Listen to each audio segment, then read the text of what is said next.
I could have. All right, Scott, what's up, Hey, dude? what's up? How's it How's it going? going? Doing great, man. I kind of just woke up, getting it together.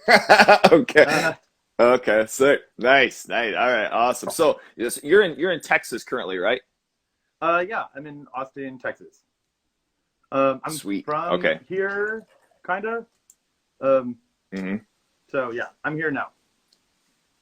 Okay, cool. Yeah, I Yeah, was just wanting to, make a mention too, just as far as location, because I was trying to remember. I remember you mentioning that you were back in Texas, but we're in California for a little bit here. But anyway, so here on Grown on You Live, I've seen you, jump in on some of these too, and I'm yeah, going to start out, with the introductory question. I'm going to, we're going to dig into, some earlier interests as far as music wise, and then your career in music, then finish off with one finale question there. So I wanted to great. jump in as far as there in Texas. My wife and I coming through. What would be a local spot that you would want us to check out food wise? In Austin, hmm probably. Let's see. There's a few good spots. Like Home Slice Pizza. I have to shout out. I work there. It's actually really Oh, good pizza. sick. And Okay. then, yeah, and then there's this place Ramen Tatsuya. That's really good. It's like a super good, like kind of not bougie, but like it's a good like ramen spot. There's this new. They just opened up a new tiki bar that I've been trying to get to called Tiki Tatsuya, which I'm psyched about. Oh, okay. Um, Damn. yeah, those are like some decent, like really good food spots. And Okay. then of course What what's like the pizza? the pizza, it's just New York style, but it's like Oh, it's okay. it's kind of legit like the best. Like I I've traveled a bunch. I eat pizza for like a living sort of, and I kind of do it all the time. I've had a bunch of pizza, and it's kind of the best. So it's kind of the real deal. But Shit. Austin's Okay. got like since I've been back and I've lived in a few different places now. Austin's really great, really good food. Places are open like late, and it's great. um, Nice. Okay. yeah, Okay. you should come by anytime. It's always great here. Just it's kind of hot in the summer, like all the time, but it's great here. It's Okay. like Uh, yeah, I love I hearing like that to. too because it always seems like it's always barbecue, which is awesome. I love barbecue. Like that's not knocking on that on it, but I, as far as like sometimes people are just like, regular traditional style chicken or, a pizza. It's yeah, like, oh, all right, okay. Now we're digging into the some shit. pizza's All the right. shit. The ramen's the shit. There's like great like I don't know vegan spots. There's really good. Oh, man, there's this really good like pasta trailer. I don't know, man. I like, and then there's also some like good like Cajun food. I feel like there's like a good like Austin to like New Orleans. There's like a, I mean, I know there's literally a highway, but there's like a connection. Uh, I don't know, Yeah, in terms sure, of sure. culture and like I don't know. A good I blend of know a lot of things. people. Yeah, for sure. Yeah, I know a lot of people from like Lafayette and like New Orleans, and there's like a connection food wise and like personality wise. I don't know, man. Okay. The barbecue is one thing; it's good, but I don't really eat that much. It's gross. It's kind of heavy. Yeah, It's kind of yeah, heavy. yeah. If I, you go into that, and then you're drinking beer too, it's like, okay, yeah, and then your all right, day, and then I'm you're like, gonna let's have to go take a bath, reevaluate the rest of my day. yeah, it's all stuck in here. Like it sucks. Uh, Yeah. yeah, No, those are all good selections. I appreciate that. That's sick. yeah, It's awesome. And then kind of like I always mention, it being something more personal as opposed to going on to Google or some shit and trying to search something. Some of the smaller spots get missed. sure. I recently was in Chicago and they had some pizza spot that it was real thin and almost like burnt on the bottom. Fucking Yeah, awesome. It was it's the best. absolutely amazing. And I typically think of Chicago, as far as like a thicker The thing, pie, style pizza. But right? shit, that was so Well, so okay, good. So so I was born in the Chicagoland area, and I grew up eating. It's called a tavern style pizza, I guess. The real thin. I yeah, grew up eating the real thin my whole life when I was a kid, and then of course, you have like the thick, the like. Wait, what we actually had was like the real thin, the cornmeal. Like it's good shit, man. yeah, Uh, totally. I it's the real agree. deal. Yeah, I feel like a lot of my travels recently, it's all somehow incorporated with food too. Like we went to Las Vegas some years back, and like I'm not interested in gambling. I was just like, what good food spots are around here? Yeah, Like, where can I get like a, maybe even a decent drink and some fucking something. good barbecue Right. or pizza or some shit like that. Yeah, I Sure. love that. Digging into, some music here, why we're here today. Earlier bands, songs, or albums that resonated with you, possibly even starting your interest in music. What comes to mind? Um. I don't know. The way I kind of think about it, or at least the way I've internalized it, I feel like my mom was playing like a lot of like Motown stuff and like Whitney Houston. My dad listened to like just goddamn rock, and like Black Sabbath. And then my sister showed me like, I think via a cousin, showed me like Dead Kennedys and shit, and Bikini Kill, and like Linkin Park and Mudvayne and shit. Uh, that was kind of the early on. Like I was actually talking about this with some friends. It's like, what's the first song that you heard that you thought was heavy? Like the Foo Fighters song "All My Life," I think was the first like heavy song I ever heard. But Oh, okay. it's like dun dun dun dun dun dun dun dun dun dun dun. Yeah, And I was yeah, like, when did that come out? I was like 9 or something. So I was like, oh, this is like heavy. I didn't know music could be heavy. yeah. But it's not heavy at all. Foo Fighters is not heavy whatsoever. But Right.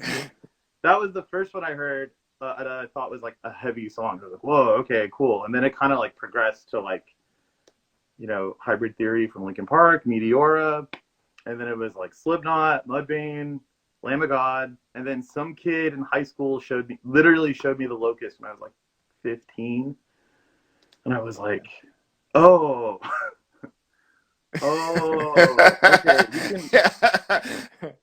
this is cool, and this is like MySpace time. So like, it then became like the MySpace like top 8. You just go on everybody's top 8, and you're like, oh, the Melt Banana, Lightning Bolt, XBXRX. You're like, holy shit! There's a whole world of like crazier, heavier stuff. So the real early stuff, of course, is like Linkin Park, but that like was the general progression from like 10 to 15. It was Okay. just like All right. it just got more brutal. Did you ever watch the Mudvayne DVD that they put out? I was Yeah, fucking obsessed with it. I probably yeah. wore out if it were a cassette tape, it probably would have completely wore out from me watching that thing so much. God damn, Yeah, I love that. He's like I on the know. ladder and shit. It's just like, whoa, this It's is what so a heavy insane. band's supposed to do. I know. And now And you look back and it's kind of silly, but I mean, it's still cool as shit. their name is stupid, and then like they do the different capitalizations, and you're like, this is so dumb, but it's so good. Nothing to gain, like it's so sick. And then he's like, Yeah, that dude, so good at bass, Ryan yeah, Martini. totally. Yep, Martini. Yep. And Okay. What? they're like No, go ahead. the new version of that band, or not new version, but they've been playing live recently. Sucks. I don't know if you've Oh, seen the really? video. Yeah, they've been playing No, I live. They've haven't. been playing those songs, and it kind of sucks. But whatever. Oh man, that's a bummer. And that's always the worst too. Like when you have that nostalgia feeling, where you think back, I'm like, man, they were just the absolute best, and then they come back for some sort of reunion and it's not good. Like you would hope somebody on their team would hear some of these things and be like, man, just don't do it. Yeah. Just leave the good memories where they were. Shit. Yeah. Totally.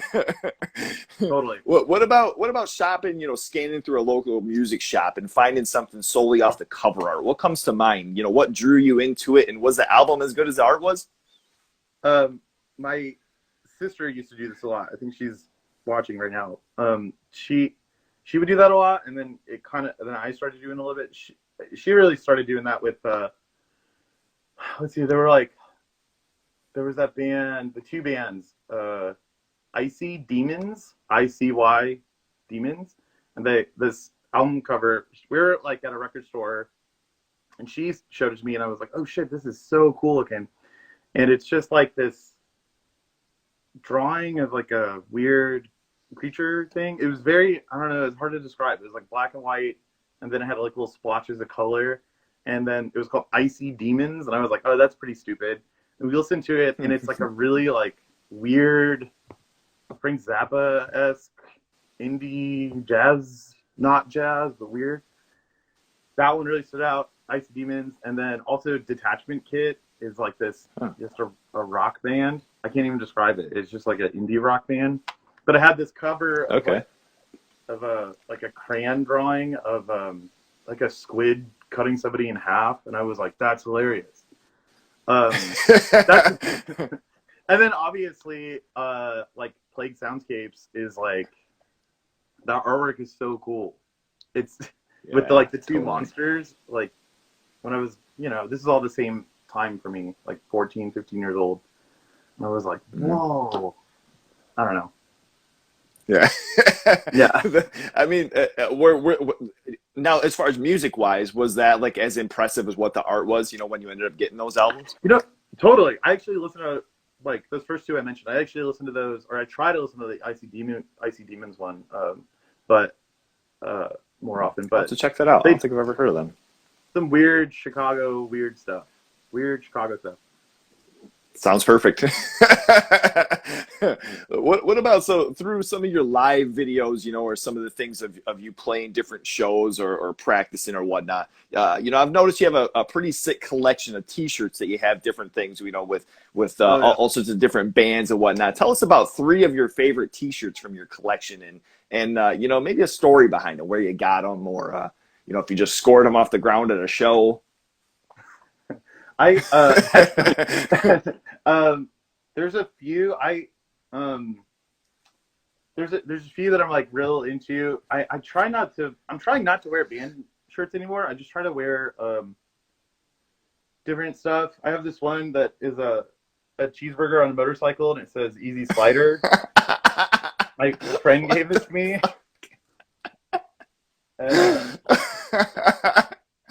Oh my God.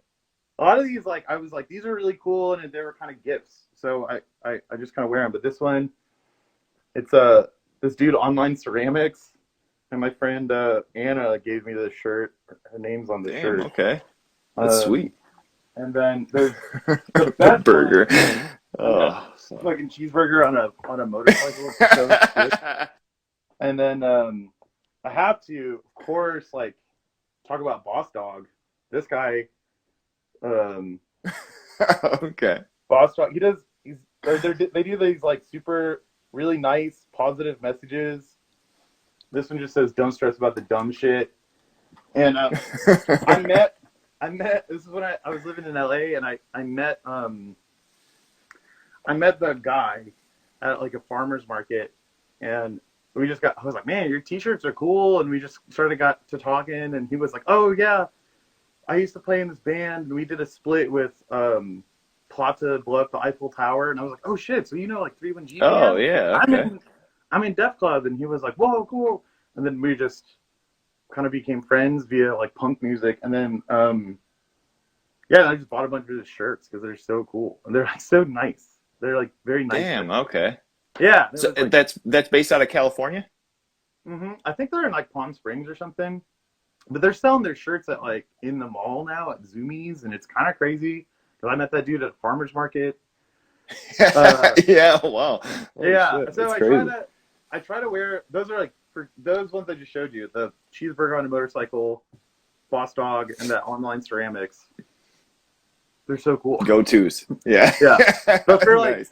for other stuff, I literally wear this shirt because I have 2 of this shirt for like photo shoots or stuff like that because it's neutral. There's nothing on it, but it shows. Yeah, no, okay, right, okay, yes. I mean, for sure. The one I was thinking of was the daughter's shirt. I think you're playing in like one of the practice, like maybe you're practicing or like doing a playthrough or something. Oh but, yeah, that one. Trying to think of what the album is. You won't get with what you want. the yeah. Oh, Yeah, dude, yeah. so hard. I absolutely love that. That was fucking sick. That was cool as hell. Great. With your interest in music transitioning into playing, how does it come to you getting your first instrument? How does it come to you starting to play music? I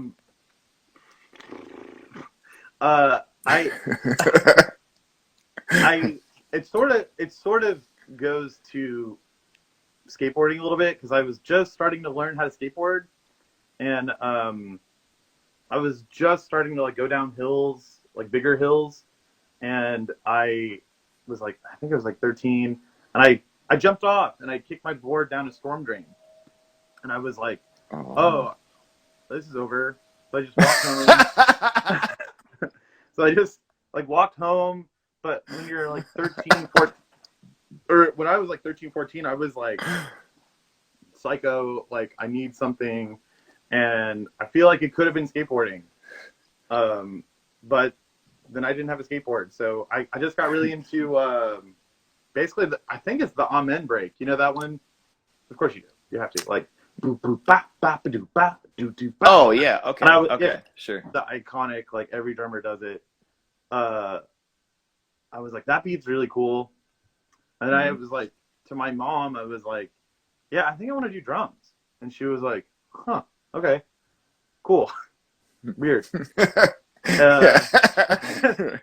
And I Random, but yeah, I was like, she was like, okay, because no one in my family plays instruments, or I mean, people do, but not a lot of people do in my family.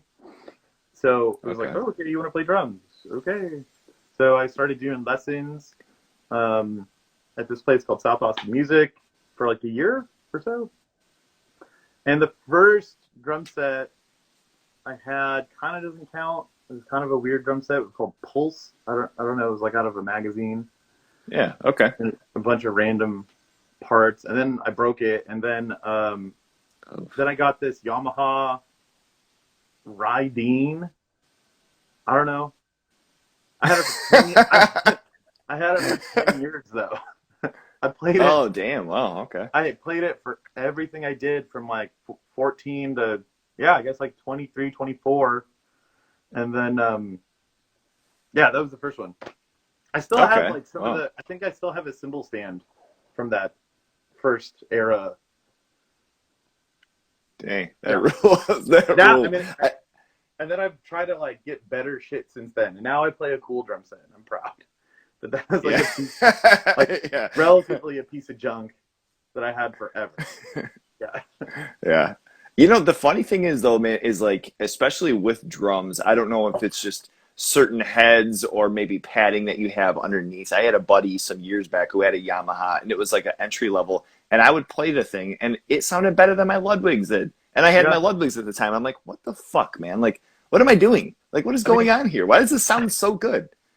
I think, I mean, there's something to the, it's tuning. Cause like for a minute I was just playing hodgepodge, like, oh, this kick drum's $100. Like I'll buy that. Or these toms are like $50 and my friend is selling them.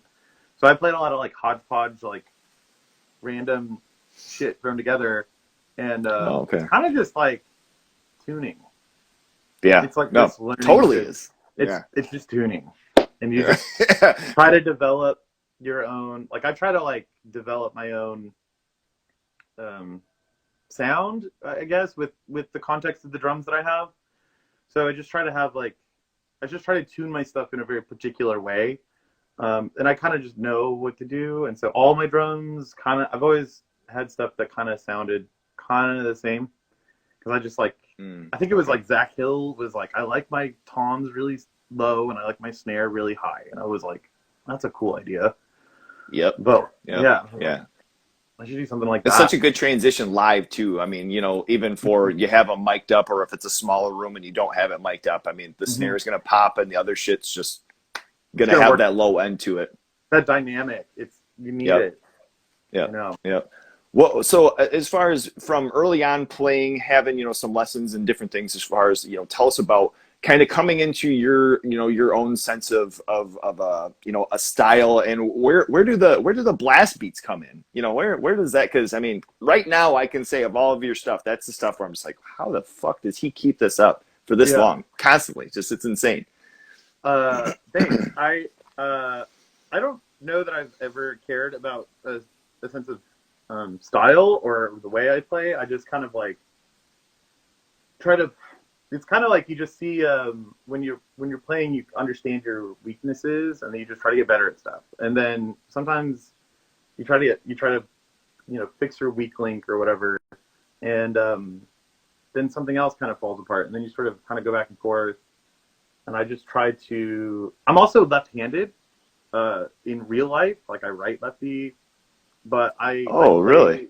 Yeah, I play open hand, sort of like ambidextrous. Okay. maybe that's part of it, because there's certain things that I can do. Weird. There's like certain things that I can do that maybe like my right-handed drummer friends can't do, or my left-handed drummer friends can't do, and just because I kind of just I've just kind of developed a way to just be open-handed. And I didn't know that that was a thing. When I was a kid, I was like, I'm probably gonna play like backline drum sets, and I don't want to be the weird lefty that like has to rearrange the backline. So I was like, I'll just learn how to. Oh, okay. Yeah, I was like, in my head, I was like, you're gonna be a drummer forever, so you're gonna have to like play backline drum sets sometimes. So just learn how to be. Did you initially learn playing left-handed? Pretty much. I mean, I'm right foot dominant, but left hand dominant, and so there's a lot of weird. Yeah, so like it's easy to do, like, when you just are practicing and it's like your right foot and your hands at the same time. Mm-hmm. It's just easy for me to do the left hand thing because those are my dominant sides. So maybe that's part of it. In terms of a style, is that I just have a weird body.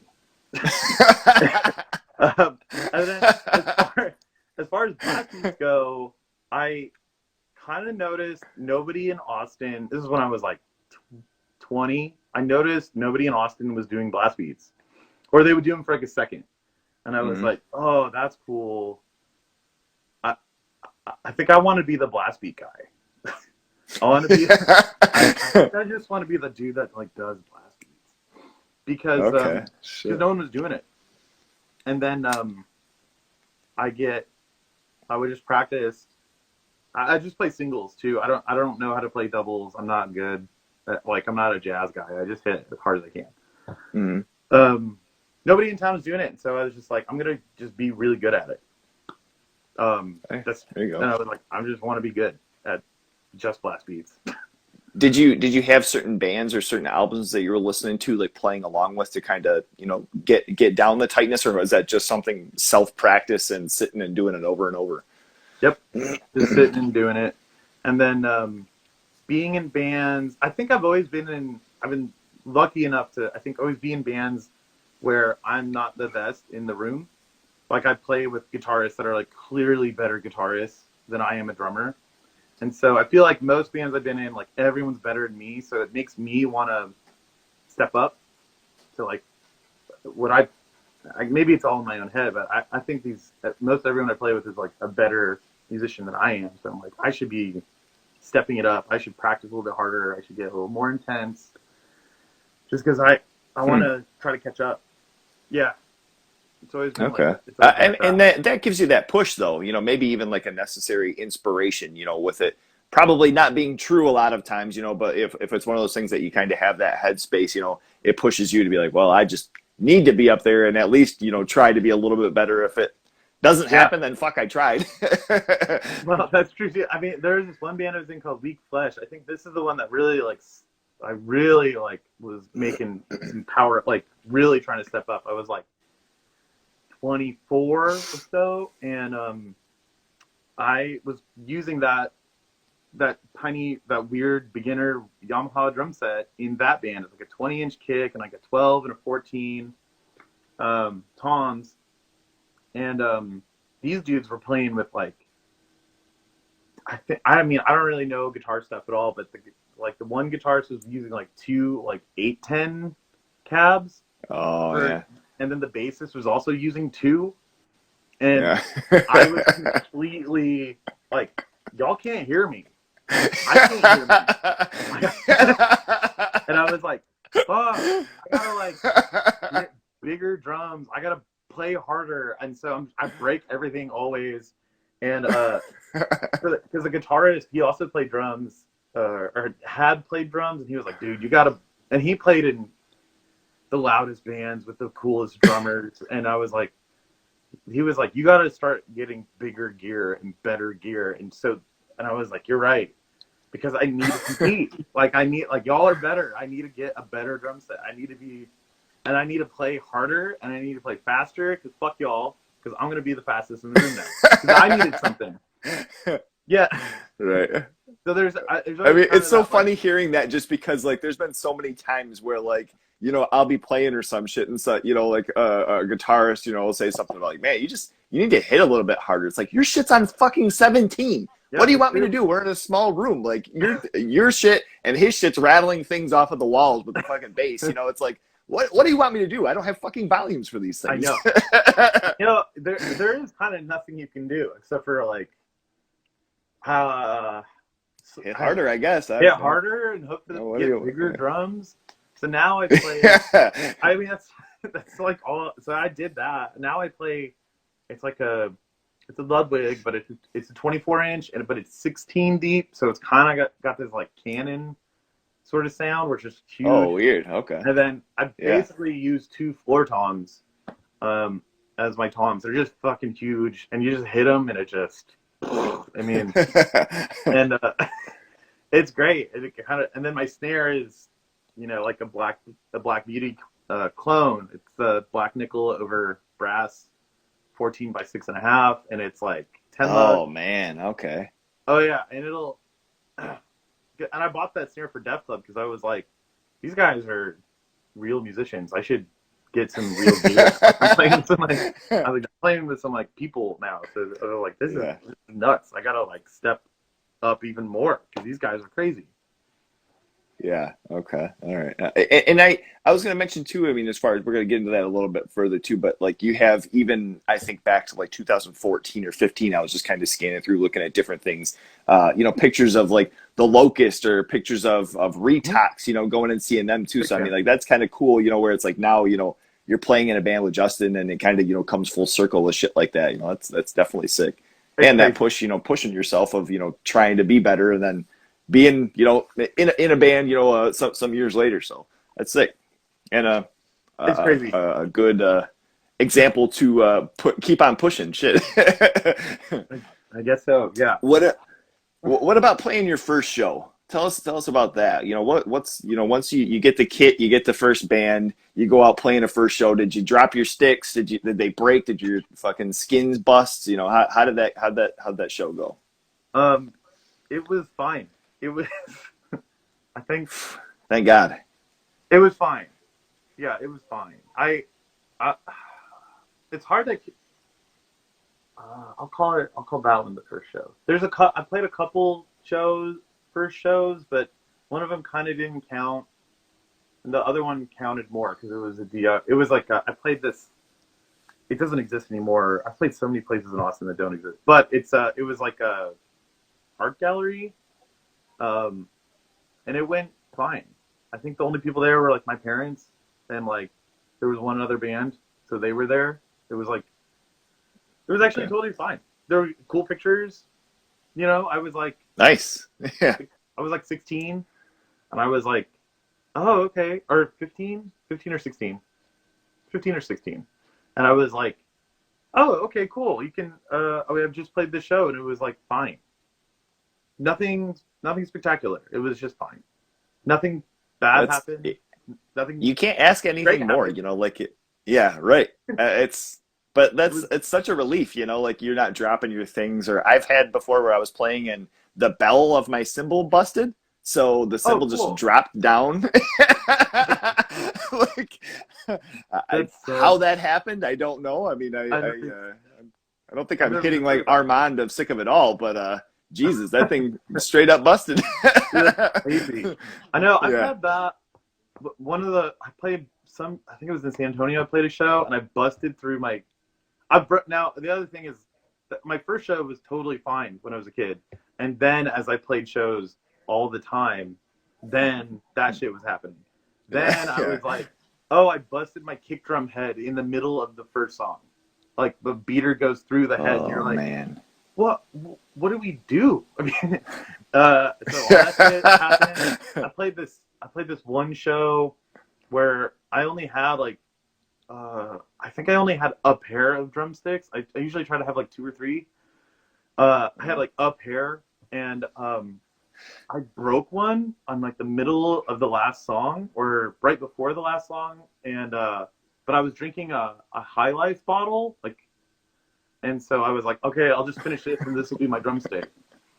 I was like blasting the High Life bottle, and I was like, that's crazy. And then the guitarist was like hitting himself in the head. It was like a warehouse spot I used to run. Yeah, that was pretty weird. That's insane. Yeah, Yeah, yeah. Holy shit, I've doing never done blasting that for the before. highlight bottle is a little different. Um, what band was that for? I played Or this with? band for. It was such a train wreck. It was so rad. It was it was like me and my friend Tommy and Gary and Michael. We all Tommy from Children's Letters God. We had this. We've done Oh, being okay. before. Uh, Okay. he we had this project called Drughead, and That's hard. and I don't do drugs, so that's why it was Yeah. pretty fun. But it was like we were doing shit that we just always wanted to do, like really annoying, like white belt kind of grind, or like real stupid shit that's like kind of also heavy. And then we only wanted to play weird places. We got banned from Voodoo Donuts because it was like they weren't we were too loud or something, or we broke their PA. I don't really remember, but Oh my we god. just did stupid shit all the time. We always played shows that were so inappropriate. Like we played with like shoegaze bands or like weird indie rock bands, and we would just. I filled in for this band called Chest Pain on they're like a power balance band. We did like a West Coast tour, and when I did that tour, we did a lot of battle sets, and so I just kind of brought the idea of battle sets to Austin, and I just try to do them all the time. So it'd be like Drughead would do like a battle set. So I it's don't like think so, no. it's like where two bands are on the same stage, or they face each other, and they just play. Like in Power Violence, it'll be like, oh, I'll play like 3 songs, then you play 3 songs, and we'll just kind of battle each other. There's no real battle, but it's just Oh shit. two bands playing at the same time. It's like, and then, and then, and so I brought that idea to Dang. Austin, and Drughead would do battle sets with like shoegaze bands. We played with like our friend Brian, who played like solo acoustic, just because it was totally absurd, and nobody does that shit. So we just wanted to do crazy Where shit. where were you introduced to that? I've never fucking heard of that. Other than Yeah, like dueling pianos. yeah. This is dueling pianos, but band. Uh, I it was when I did that. Jesus. Yeah, it was totally crazy. I filled in for this band called Chest Pain, and we did a West Coast tour, and we did a battle set every day on that tour. It felt, or most every day, and I was like, it's so cool. Like those West Coast power violence people or like hardcore people are on a different level. They're crazy. They're so cool. Whoa. I know. I was like, I never heard of this before. So I was Yeah, trying to this do is that all like the time. completely. Yeah, I mean, I'm gonna have to give you So guys great. credit if I rip this off because that sounds like something awesome. And not to Yeah. mention also, like playing like a half-hour set or whether like if my band plays like 15 minutes, it might be kind of nice to like have that little bit of a break, where it's like, okay, I played Oh, 3 songs, you guys go and you get your sweat on, and I'll fucking have a second. it That's was sick. so good to like blast it out, and then you're like, Yeah. all right, we're done for like a minute. I get a break. This is great. Yeah. Yeah. Uh, It's like a minute and a half and they played 4 songs. Like, yeah, okay, it's the fuck. best. It's Yeah. the best to chill out in the middle of your set. You're like, oh, cool, I can breathe. Oh man, that's sick. Okay, so what about as far as like a pre-show ritual? What goes into when you are just about to go out and play like at a club or go on stage, anything like that? What goes into prepping for before going out to play? I really don't do anything. I try to we try to like rehearse a whole bunch and then just do it. What's cool, like Okay. yeah, man. I mean, I wish there was something cool that I was doing. I was like, drink a lot of water, try to sleep well, try to eat well, don't eat too much, don't eat anything Hmm. spicy. That's a big one. Uh, Oof. Fuck I that get up a you. lot. I really don't do anything. Maybe I'll just kind of like get the jitters out. I get like a little, there's always a little bit of stage fright, so you just kind of do your singles, just kind of go as fast as you can. I don't really do much. I just kind of just Okay. just do it. I know. Yeah. I wish I did cooler I mean, stuff. I appreciate that. No, not at all. I mean, I appreciate that, just because, I mean, it's cool to see, like, from the stuff that you're playing, I think it's even more impressive. Like, if you look at something like Def Club, Children's Letters to God, like, thinking of that and going up and playing, like, from a drummer standpoint, and then just thinking of, like, not going out and, like, warming up. I mean, it's fucking insane, honestly. But that's sick. I mean, it just adds, like, fuel to the fire. It's Yeah, awesome. I guess so.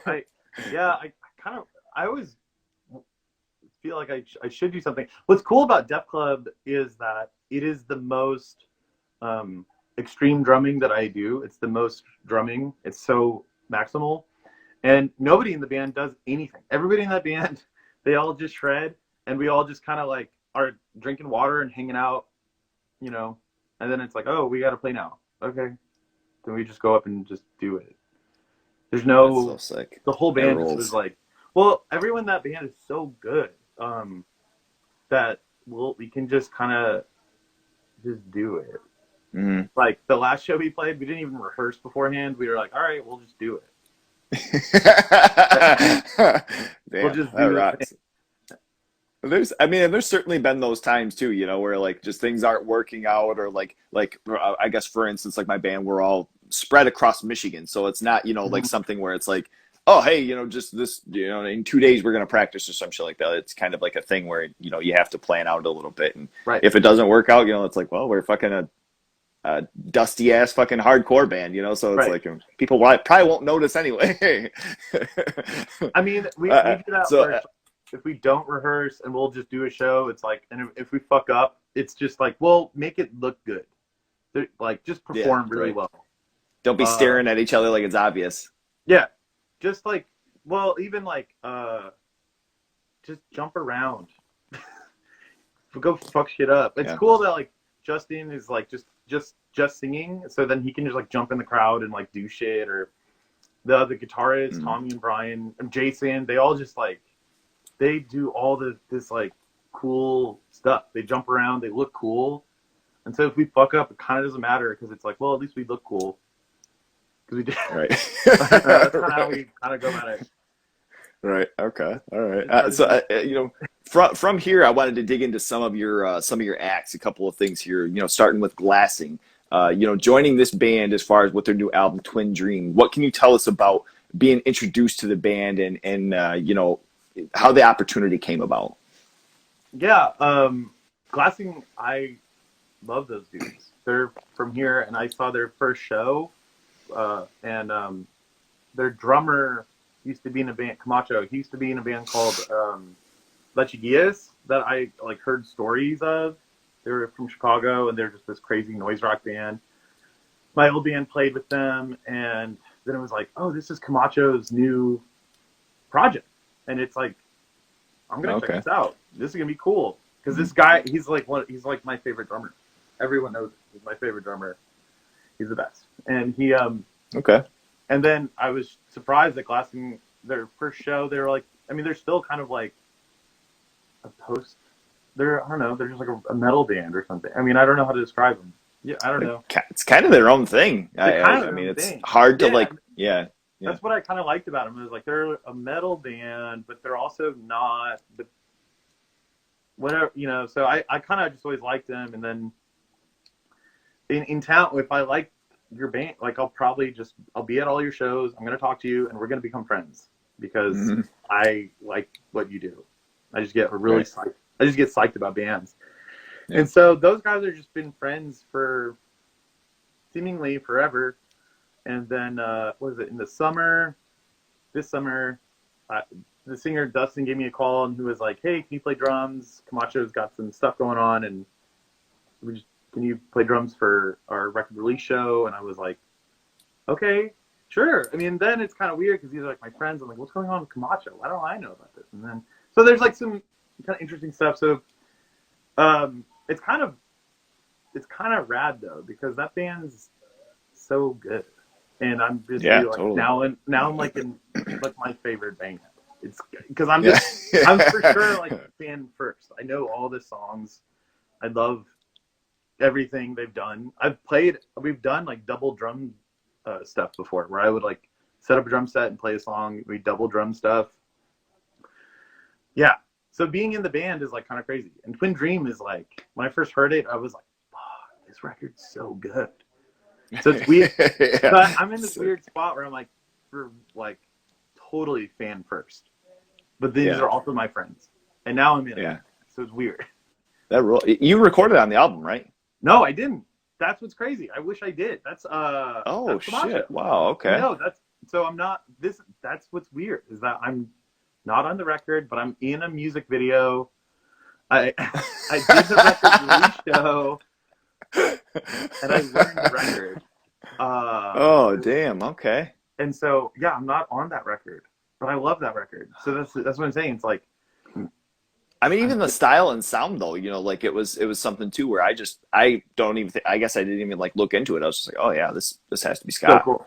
Well, Damn, Camacho, that rules. Shit. Camacho, he's like someone I've totally been like ripping. Big off. inspiration. There's yeah, and he's just like the best. He just gets it. And so there's a couple drummers in town where we all just kind of rip each other off, and it's kind of great. Like, but, and Camacho's one of it. There's like a circle of like 3 or 4 drummers that we're all just kind of like these. We just I don't know get psyched about drumming. We just like Yeah, watch totally. it. Tommy from Children's Totally. Letters of God, like he's like one of those dudes too. Tommy, like Camacho, and then like James from like Betrayal, like these guys are all like the rippers, and I feel like we all just rip each other off. Yeah. Right. I mean, it's a good, if something's cool, you know, like you just kind of have to listen and, you know, obviously you're going to have your style to it too, but it's like, I like that. I might use that. You might hear something similar on this next recording I got going on. Yeah. And it's all out of love. I mean, I appreciate that. Camacho has like a style that is so different. He plays, when he plays live, he's like on this other, I don't know how to describe it. He's like on a different kind of wavelength.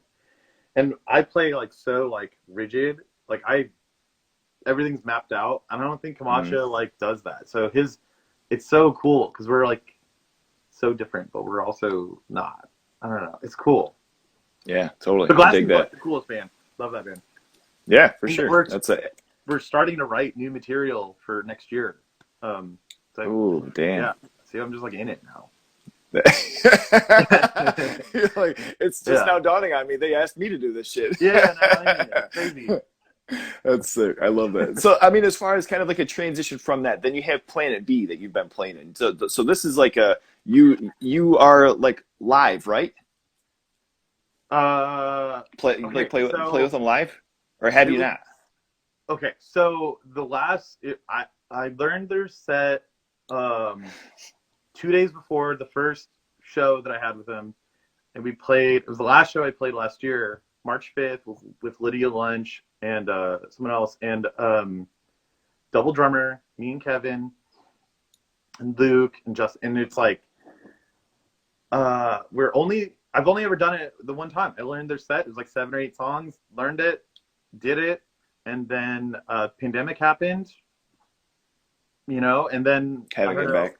I think I was living in LA at the time, and then in April or May of last year, I think it was Luke was like, "Hey, you should come down and like put drums on some tracks." And I was like, "Okay." And so what's funny about that band is I went down to San Diego, went to the studio and just like recorded like 7 or 8 songs, and then just did a bunch of like maybe 20 minutes of me just kind of like doing stuff, and then I left and I forgot how the songs go, because the way that band works is that it's like Luke just kind of does it. He's like, oh cool, and then I watched that interview, like he's got that, he's just kind of this, he's like, oh, I know what to do, like he just gets it, and then it's like calmly calculated. It's almost scary, like holy shit, man, it's insane. Yeah, and so like working with him, he's just like, oh, you should do this or this, and it was cool working with him, recording. But then I just recorded a bunch of stuff, and he's just gonna piece it together. That's damn, that rules. It's kind of or like a kind of like sample in a sense. Pretty much, yeah. And then I was supposed to. Okay. like, I think we were supposed to like double drum as Satanic Planet last year, and everything happened. Oh, So yeah, we were supposed to do some stuff, and I was like, oh, Satanic Planet was supposed to come out last March, and uh-huh. then pandemic happened, and so then yeah, Were you supposed to play drums with Dave? Dave was never going to be in the live band. I was going to be me, Oh, and okay. I was like Oh, shit. Okay. me I don't and think I knew that. probably Kevin. Yeah, it was going to be kind of nuts. And now I think that is still the thing. I don't know. We don't know. I mean, that would be so sick. And Kevin Avery, I mean, that dude is such a fucking ripper too. Like Yeah, that's he's really awesome. good. I Yeah, know. for sure. It was cool. It was cool to like that guy's really nice too. And we hung out a lot last year as like my quarantine friend. You know, we just like Sure. we can hang out. Like it's great. Yeah. But yeah. So anyway, yeah. What? I don't know how any of that Oh, is go going ahead. to Sorry. work. That band's cool just because I don't really do anything. I just did a bunch of stuff last year, and we'll see how it turns out. Sure. Okay. I'll All right. learn it later. With that though, like the one time that you played live, like, is there any different challenges that you had, come on from playing that, and then also, as opposed to, like any other like live act? Not to say, I mean, because obviously, like Luke is playing this thing like it's a fucking instrument. It's not to say that it's just a, somebody with a DJ kit, but from a drum standpoint, is there, different difficulties from, them playing with guitars and bass, for instance? Not at all. Actually, it was really nice. All the songs are like to a click, and so I'm playing with headphones, Oh, okay. and I pretty much Oh, just okay. yeah. So it's actually that's I think why I learned it so quickly is that it was like all the songs are on a click, and I learned them with a click, and I learned their like 30-minute set in like a day because I was like, okay, well, it's not that hard. And then playing to a click was like, I think the hardest part was just having like the extension cable for the headphones. I was like, this is not that, like, Okay. that was the hardest part. It was like not a big deal. Okay. But it was Nice. easy, Nice. and like their set is like it's like I don't really know how Luke does it because he uses those two MPCs and it's to a click. I don't really know how it works. He's a genius. I don't really get it. Like you said, like he's That's just this like sick. Yeah, it's rad, to have that too, and then be able to like be in a room with people like that and just kind of watch and like observe in a sense, and it's like, how are you piecing all of this shit together? Like this doesn't even make what I mean, but that's another kind of sort the of cool like thing. another sort of like different thing is the double drummer thing. So Mm-hmm. I've never done that. So there were a number of parts where I was like, well, Kevin knows these songs better than I do, so he should do the cool thing, and I'll just kind of chill. So I'll Mm-hmm. like just do like a backbeat while he does like fills or something. And so that was a little different to like Oh where him and I shit. would do, Okay. yeah. Wow. And he doesn't play double kick, but I do. So we would do stuff where I was like, oh, I'll do like a double kick fill here, or like, and then you can do this. And so we kind of like figured out these like drum back and forth things to do. Damn, that's Yeah. sick. So actually, Oh. somewhat recently, I bought like a whole like trigger system so I can add some pads and stuff, kind of for Planet B, because I was like, oh, I would like to be the like electronic drummer live. Yeah. Have like electronic drummer, but also like hybrid acoustic electronic, just to like. I think that was like the reason I bought this super expensive thing to like fuck me, but but I bought it and I was like, because I wanted Planet B to be like a live thing, and then I was like, oh, I wonder how I can use like triggers and samples in Def Club too, and then I was like, oh, I got all these other projects. What if I try to figure out how to put this in this other stuff? I just haven't figured out how to like do it, but yeah, so Yeah. I'm Okay. trying to do that. I'm trying to like be a hybrid drummer like all the way. I remember seeing the pad too. You'd posted something on here, just as far as kind of like fucking around with different maybe different samples or different settings, and yeah, I mean that's something along the lines too, whereas I've always just had like, the live drum kit, but then you have certain drummers like that have like the sampling pad on the side, or they have different things that they Right. have to, like at a certain point hit, like a movie quote going, or it's just like, man, Yeah.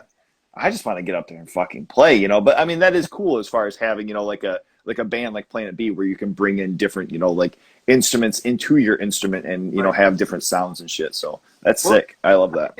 I think it was John Severson was like the first drummer that I was like, oh, I know this dude, and he has that SPDS pad for a daughter. Oh, okay. And I was like, Mm-hmm. oh, good idea. And then he was like, yeah, he's like, real drummers have pads now. And I was like, oh, I should be a real drummer. Yeah, I mean, if you're saying so, shit, I'll you go and think get so. one when I can. Yeah, maybe I'll try to do it because you're a real drummer. So I'll do what you said. I don't know. Yeah. Makes sense. I Right. Oh, my drum kit shit? Well, I'll try to get one as soon as I can, man. I'm sorry. I'll do what I can. Yeah. Okay. That's certainly one of those guys. I would be in that same situation. Yeah, Yeah. for sure. That's funny.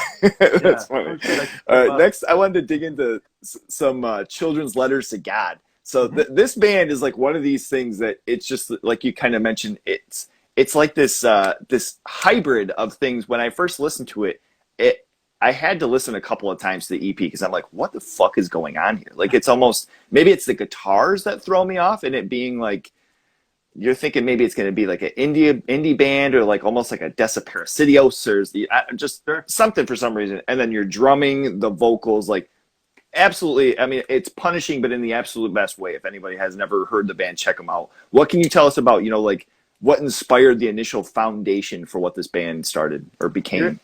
You're gonna be bummed out here in a minute, but because I didn't have much to do with it. So last year, I recorded it. I think like a year ago to the day. A year ago to the day, I was I just broken up with my girlfriend of 6 years, and I was feeling all kind of crazy.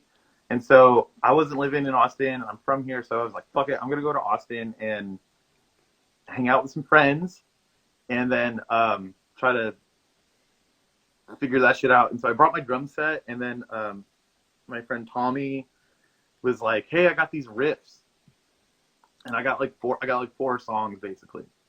We should do them." And he was like, "I just need D beats and like blast beats," and I was like, "Let's do it. I'm down." So he kind of had these like songs mostly good to go. We got together, and I just kind of learned them, rewrote a couple parts, and then in one day, and then the next day we recorded them. Weird. And I kind of forgot about it. And then it was the perfect kind of music because it's like it's perfect for how I was kind of feeling at the time, which was like kind of crazy, pretty bummed, and I was like, I need something really aggressive that's also kind of sad. And Children's God was like kind of that, and I was like, "This." I mean, it kind of has like that angsty feel to it too. Like I totally get that. Yeah, for sure. We were both in the spot. Like last year was a bummer, so I mean, everything's a bummer, but that kind of music was like the perfect. It was like the perfect outlet. It was like a legit outlet where I was like, "This is just. I need to do this." This is total emotional like overload, and I just needed to put it out. This is the perfect music for it. I was like, because all the songs are about like fuck your job, like fuck the world, fuck your girlfriend, fuck everything. Like that's what all the songs are about. And so I was like, this is perfect. Okay. Yeah. I mean, just sonically, it was one of those things where I just felt like the drums to it initially had like something else, and I was just like picturing even like these 4 songs are already written, and then somehow something stumbles and you kind of fart around with like a blast beat, and they're like, oh, just do that through this whole thing, and it becomes like something like that. Was what I was thinking, because I was listening for the first couple of times, and I was like, I don't there's just something completely fucking different about it, but absolutely like satisfying. Like I love that. I can't wait if you guys are doing like a full length. Like I am all in with that crew. That crew, it's sick. We're doing some stuff. We're playing our first show in a couple weeks, and we're writing a bunch of new material. Sweet. But I so cool. Have a crazy schedule, so it's hard to get. I'm always like doing shit. But Yeah. yeah, that project's awesome. And I was hanging out with Tommy last night actually, and I don't know, that guy's just a motherfucker. He's crazy. I love him. Okay. And he writes stuff that I'm like, what are you talking about? That is so sick. He's like the best drummer and the best guitarist. So like Does some of the now? So he's a drummer then too? yeah, Does he's he play drummer. in other bands? Play drums? He I don't know. Yes. I don't know if I think they're a band still, but Exhalants is a band that he plays drums in, and it's like Oh, okay. he's so good. He's such a good drummer. It's crazy. It's crazy. Let's not talk about him. We'll just keep him out of this picture. He's one of those dudes. Like I watched him. That's funny. I watched him play a set in my living room with an old band, and I was like, I gotta practice. Shit. Oh, man. That's so, Oh yeah, I mean, that's absolutely, hologram. that's absolutely too. real life. I know. He's like, yeah, he's just one of those Oh, dudes. okay. Sick. But yeah, Oh shit, that is hilarious. I mean, it's such a true reaction because there's so many times that and maybe you're not even playing the show, you're just going to a show. Like last night, I go to Municipal Waste and I'm watching Dave Whitty play. It's just like, how is this guy just you're a like, come fucking on. gallant and Yeah. angel? Like, how is this working? Like, how are you playing so much and just so effortlessly? Like, I don't God get it. damn it. That Yeah, guy is it makes no incredible. sense. And he's been in every band. And he's Yeah. Yeah. Ah, That new Under Attack, have you heard that? of course. I know. Oh man, so sick. So that's such a ripper. I love Everything that. dude What? does, you're like, God damn it, dude. I gotta like start practicing. I feel stupid. Yeah. No. Can you tell us anything about the cover art? I had sent this, prior, and is there anything that comes to mind as far as the shot there? It's black and white, but very drawing in. Oh, the children. Oh yeah. Yeah, Okay, sorry. I saw that picture of Becky posted that. She is the best. She just made that image, and I was like, oh, there's not an image in the world that makes the most sense. She literally just posted it, and I was like, Oh, okay. yeah, and I was like, Becky, that's incredible. Can I have that? And she was like, sure. But it's like cars on fire, which is a reference to to the riots, and then but also coming out of that is like fireworks. So there's like a weird positivity coming out of all this like kind of chaos, and it kind of Sure. in my mind it totally encapsulated like the project, and I was like, oh, that makes it's like the perfect artwork because it's so extreme, but also when you kind of look into it, it's really nice and like kind of beautiful. Shout out to Becky, she's the best. Yeah.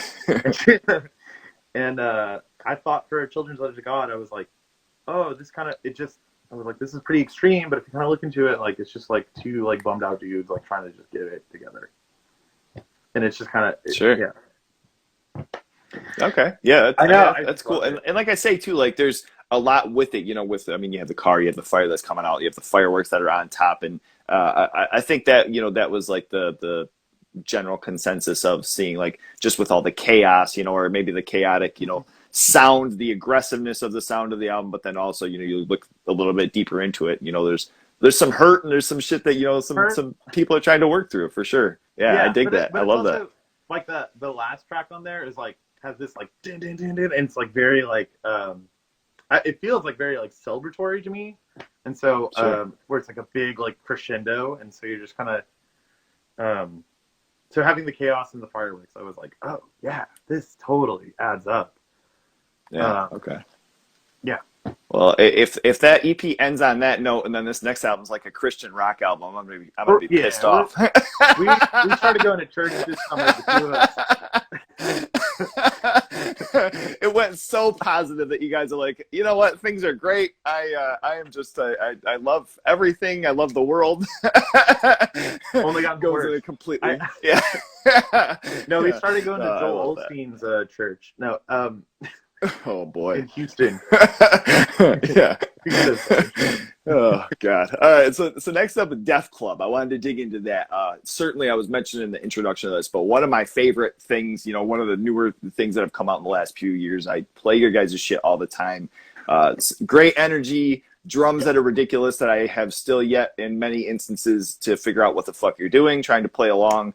How were you introduced to being involved in the band? First off. Yeah, it's the whole thing. So you've seen that, where I would just go to I love all of Justin's bands. So whenever like Retox or like All Other was in Austin, I would just go, and then I would just be like, hey, what up? And so I kind of knew him, sort of, when he was on tour.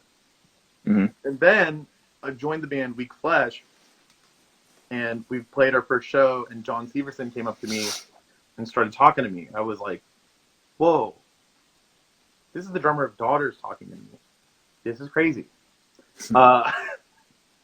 And I was like 24, and I was like, this is kind of nuts. And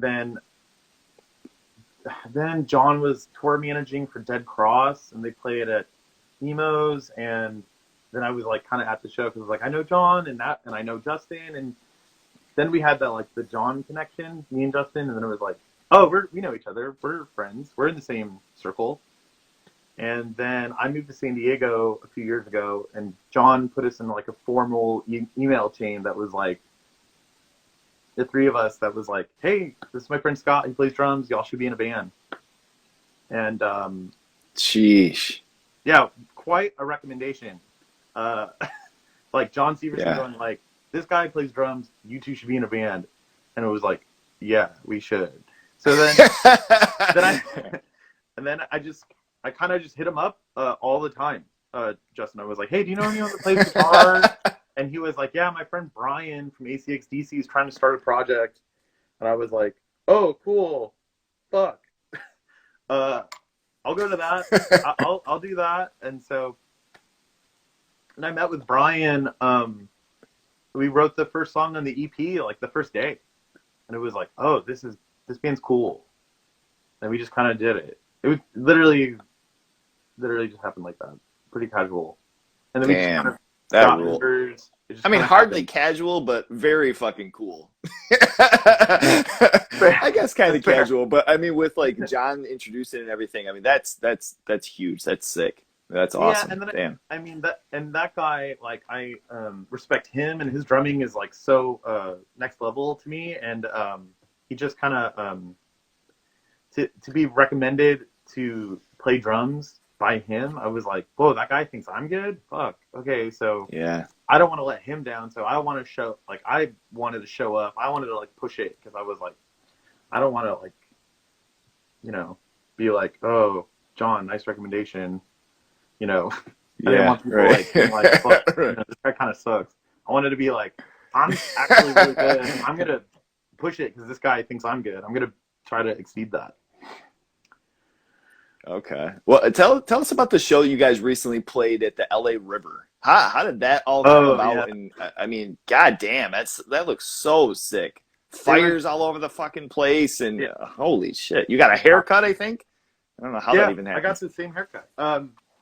Okay, sick. We played some club shows. Okay, so it kind of goes back to, I went to a show in Austin under a tunnel, and I got poison oak really bad, which is, I don't know if you I never even heard of it until I got under a tunnel. Yeah, I was in a tunnel. It's Texas. It sucks out here. And so how'd you get poison oak under a fucking tunnel? I don't know. There's plants around, and I don't know. It was weird, but I got it. A lot of people got it.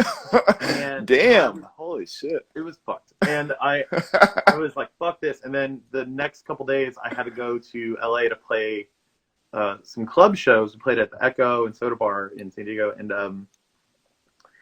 then there were talks while that was happening of playing that bridge show, because Tommy, the guitarist of Death Club, booked it with Anthony from Cancer Christ. And I was like, how the fuck are you gonna do that? And it was like, does Death Club want to play? And I was like, no, I was just under a tunnel and got poison oak. Fuck that shit. Fuck bridges. Fuck tunnels. I'm not doing this DIY shit anymore. Fuck that. I'm over it. But then, because I was so fucked up, I had to go to see a doctor. I had to get a shot in my ass and shit. I was like, Yeah, it's Haggard, man. it was It'll bad. get you. And I was like, fuck this. I had to play shows with a swollen arm. It was bad. And but then he mentioned that he bought a flamethrower. And I was like, Whoa. I was like, is the flamethrower going to be at the show? And he was like, yeah, that's the Wait, who bought a flamethrower? I was like, I'll go to a show with a flamethrower. That sounds sick as fuck. Yeah. And so, yeah, who'd you say bought it though? Tommy, the guitarist of Def Club. Oh my god. Yeah, I think it's illegal. But but he bought it and he's like, yeah, I'm making payments on it. I was like, what the fuck? And so I was like, it's gonna be at the show? Okay, fuck it. I'll go. So I flew out like the day before the show. I don't think we rehearsed. We just were like, okay, good, it's good to go. And then day of show, yeah, exactly. Kim, you get it. And it's so stupid. And the day of the show, I hung out with my friend April, and we went to Venice Beach and just kind of hung out all day. And like, I got a sunburn. It was awesome. I had a great day. And then I go to the bridge show, and the way to get there, you had to like go through a fence, over some train tracks, down the friggin' slope of the LA River, and then it was all kind of just set up. Tommy was setting it up all day. And we had like there was a whole drum set, like there was a whole back line, like a couple guitar cabs, like an 810, a drum set, and all this stuff. And it was very professional. There were monitors and stuff, and it was like the water was like what? Yeah, it was crazy. It was like a professional. There was a sound guy. It was like it was so bizarre. And then these there were like kids. Oh my god! Doing all kinds of crazy stuff, and it was so rad. And we had like a 20-minute, maybe 25-minute set kind of lined up for it. And we played third out of 5. And right before our set, the fucking helicopter came by, and this Ooh. And we were like, fuck. And then all these cops were on the bridge that we were playing under, and it was like, we're done. Whoa. I flew across the country to play this show, and because it's gonna be crazy. And I was like, we're fucked. So so we just ran on stage and just played 5 of our fastest songs because we were like, this show's gonna be over. So we just did it get shut down? We scrapped a set list. We just played 5 of our fastest songs, and we were like, okay, we're done. See you later. We're never gonna. We're fucked. See you later. And then by the time we were done, the cops all left. What? So, yeah, they just left. And so I was like, oh fuck, we could have played for like a half hour, but we played for like 10 minutes. And there was like in the middle of it, Anthony was like shooting a flamethrower, and like the cops were around. So there was like this. And like people are jumping around doing crazy shit. I was like, so the cops really just added to the vibe. Really, they didn't do anything. They just added to how crazy the situation was. Because it was hot in Texas, and Brian, Clippers.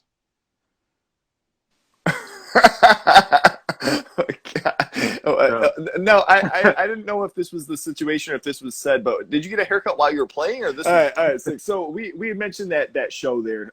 One thing I wanted to touch on. So did all of the bands that were going to play that show, did they all load their stuff in that same path that you mentioned that you had to get into the river? Yeah. So it was. Whoa. It was. It was like all backlined. So there were.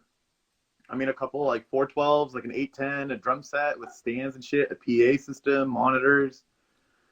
Those guys, I didn't help out with it at all. It was awesome. I just did it. And then, yeah, I was at the beach all day. I was having a great day.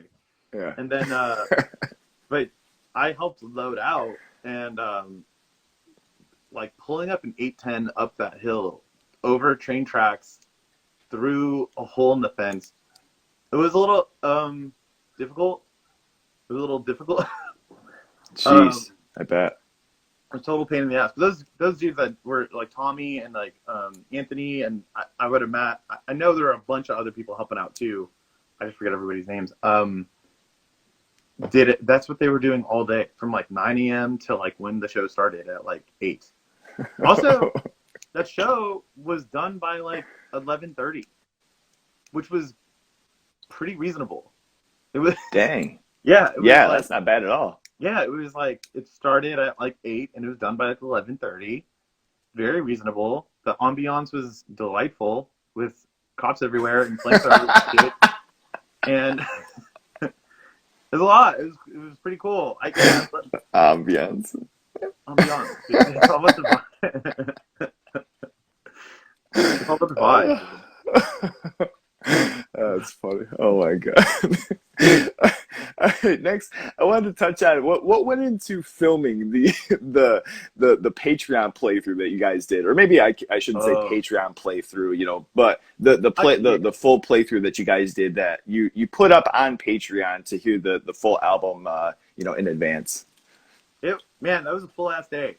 That was like we did. We had like 3 people filming, and then Becky, who's right here, was taking pictures, and which was so cool. And we played all of her songs on the record 3 times. Um, so drumming, Damn. and I was like playing. Like it was like actually playing and like hitting, and I was playing to. We had a monitor set up with like the music, and I was trying to play along to these songs that don't have a click, and I don't remember all the parts, and I was just like, there's 14 songs, we had to do each one 3 times. It took like 9 hours. Oh my god. Done, dude. I was done by the end of it. I was like, this is absurd. I was like probably complaining the most about it, and then dude, it was brutal, and it was but it was cool. It was just a full ass day of us like performing these songs and trying to look cool, and like having like 3 people with cameras, video cameras, like shooting it and trying to figure out the best way to do it. And then it was just a full day. This is so exhausting, but it was so cool. And then the day before that, we recorded new songs, newer songs, I guess. So, and then because I moved away from LA the next day, like we recorded like 5 new songs, and then we just did it. I mean, we just did it. We just did that video, and then I left. Oh LA. wow. Okay. Yeah. I was living in Damn. Arkansas for a little bit.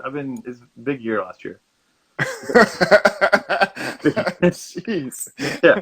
What did you guys play? Did you play the album in succession, or did you do like the first song 3 times, the second song 3 times, the third song like? We did each.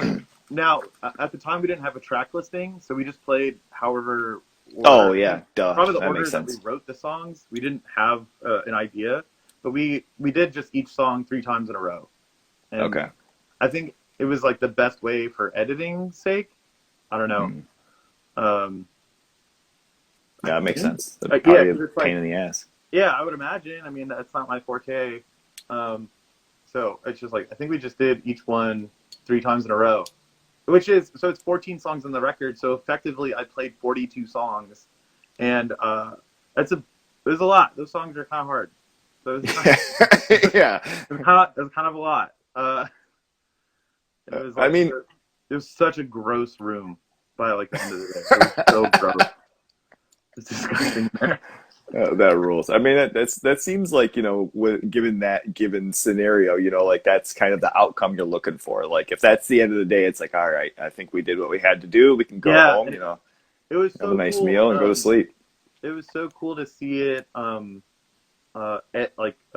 were getting the first edits from Displaced Replaced, who's watching, and I was like, whoa, this is like so fucking cool. And then I was in LA a couple weeks ago to play a show, and we went to this place called Brain Dead, who we're kind of working with, and they have a movie theater, and they were playing the whole video in a movie theater.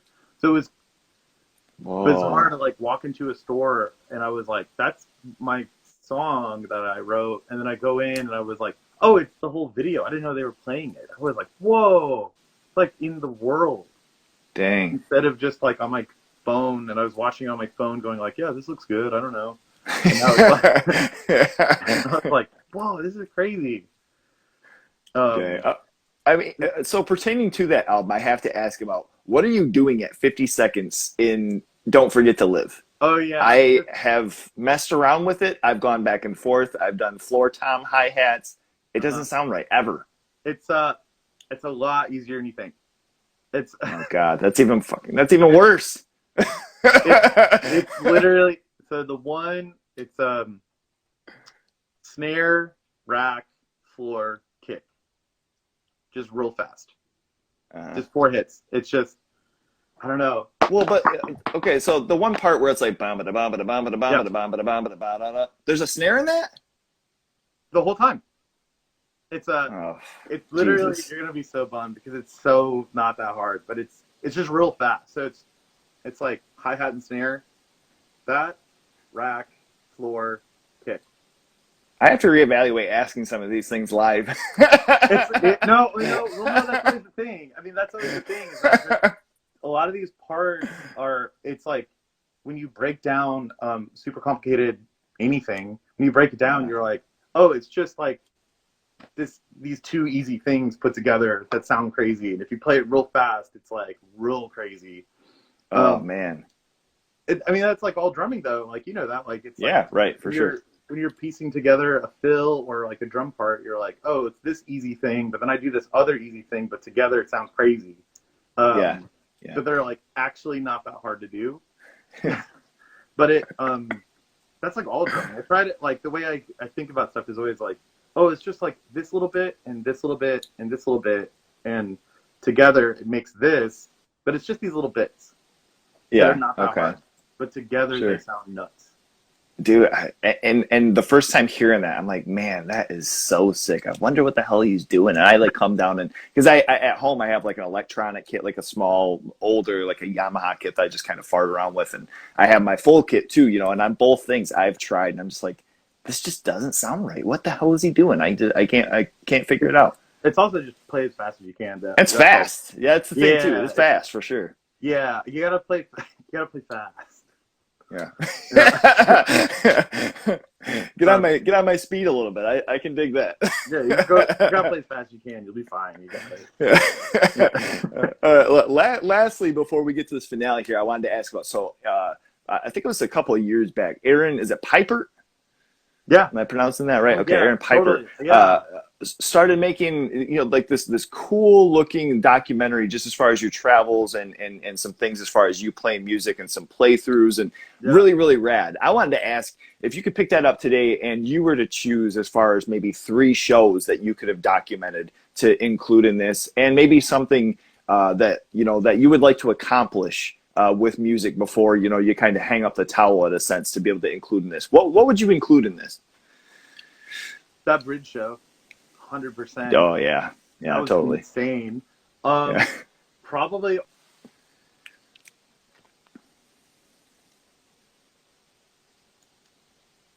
have to be that first Def Club show too. The first one we played a record release show for Tommy's old band, the Manx, and it was sold out. And like,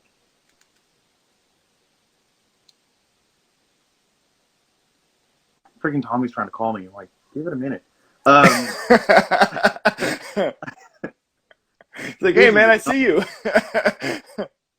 Relentless, dude. You're like, shut up. I, so, okay. For sure, that first Def Club show because that was kind of a pretty major shift in I don't know in my life where I was like, whoa, like it's so cool that I'm in a band with these people, and then it's sold out. And granted, we're not the reason people are there, but it was our first show, and it was like with these people, and I'm like, we weren't ready to do these songs, but we needed to like I was like, this is such a cool thing. It was my first show as a guy living in California too, and I was so nervous, and like Justin, like right before the show, we were just getting on stage, and he was like, oh, see that guy over there? That's Ross Robinson. And I was like, what the fuck? Why did you say that? Like, that's a huge deal. Oh. I was like, so yeah, I was like, this is like so overwhelming. There's so many cool and interesting people here. I play in a band with really cool and interesting people, and I was like, this is so overwhelming. That would have to be on there because that's different. That's different. And then also, Jeez. I know, I was like, this is crazy. And then probably another show would be probably that was pretty big. That first show was big, and then that bridge show for sure. And then probably before that would be one of the last shows I played. Probably because that documentary started the summer I was leaving for San Diego, and probably just one of the last shows that I played that summer would be in there. Okay. Aaron is kind of like this cool dude that he would just him and I just get along really well, and he's a traveling nurse or something. I don't really fully understand what he does. And Wow. Okay. He was just like living in Oklahoma City, and so he would come down and visit, and we would just hang out. And he was like, "Oh man, you're really nice. I want to make a documentary about you." And I was like, "Okay, let's do it." and then I moved, and then he moved, and then he was like, he just kind of hung it up, and I was like, "Okay, I mean, it's your thing." Yeah. I know. Was there more stuff filmed for that? Well, I there was a lot filmed for it, but he just kind of was like, "Oh, I don't want to."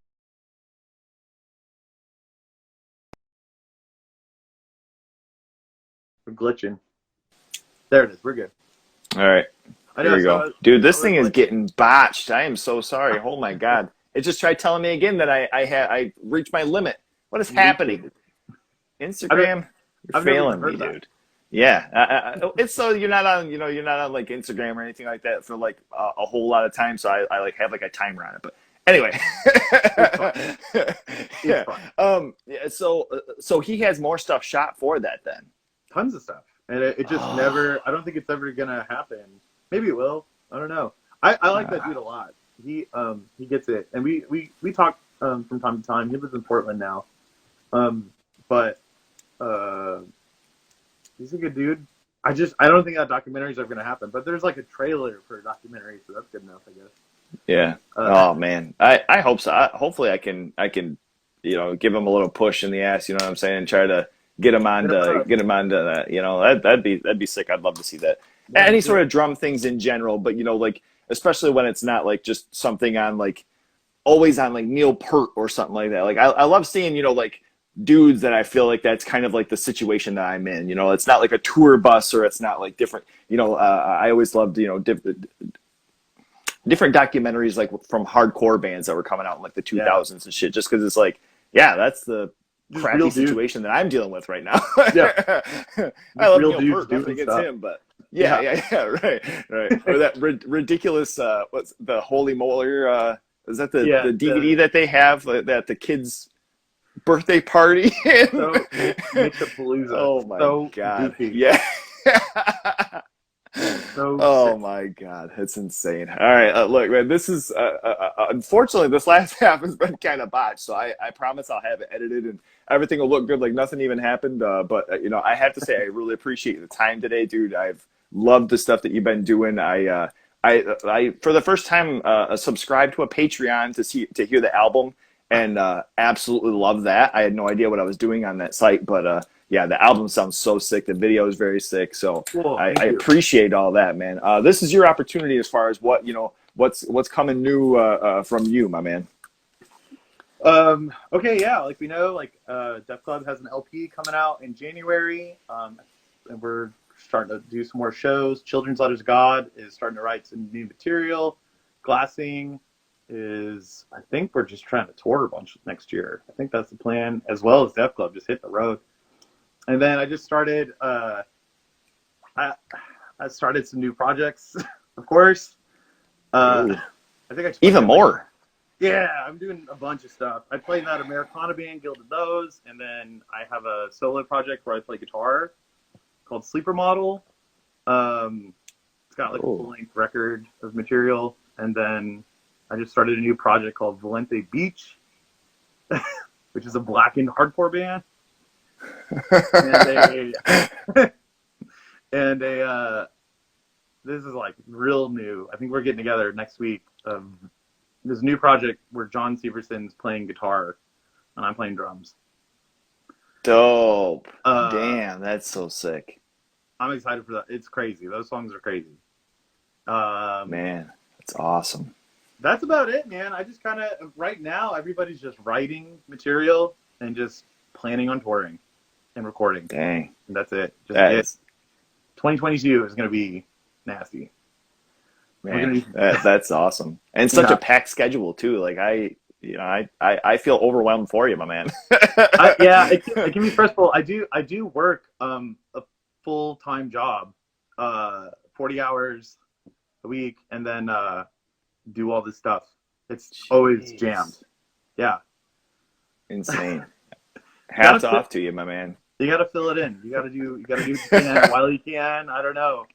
You can't blast forever. So just knock it out. Yeah, for sure. I just imagine like a paint wheel, you know, with all these different colors, and it's like, okay, on Tuesday I got this, on Wednesday I've got this. I've got to do work here. Dear Lord, man. I can tell you, I absolutely appreciate all the stuff that you're doing. I appreciate the hustle and the push that you have for all the stuff, and I'm really looking forward to the new Def Club too. I have my vinyl on the way. I know everything's all backed up right now too. So does Children's Letters of God, is that a vinyl or is that a cassette? We just did a tape. We didn't think we were going to be a band. So we just did the cheapest thing. Sure. Just something to get out there. Something to do. Sweet. I love that. Also, all right. Also, okay, go ahead. My bad. I have a chill project called Orange Flowers. Just so everybody knows, it's like there's a full length. It's out on Spotify. Orange Flowers. It's like a chill hop project. So okay. Is that you? Are you playing drums on it too? Yeah. With my electronic set, with 808 drums this year. It's different. It's different. Dang, that is sick. I mean, even more of a paint wheel because it's like black and metal. You have like noise. You have chill. You have Americana. Yeah. What are you missing, dude? You need to. I was gonna say hip hop, but I mean like Planet B. Planet B is like a weird hip hop band, yeah. And then my solo guitar stuff is just kind of just rock. I'm just trying to do it all right now. Yeah, you have no time to listen to anything else because you're always trying. I mean, you have your own stuff to fulfill any sort of mood that you like for the day. I mainly listen to demos.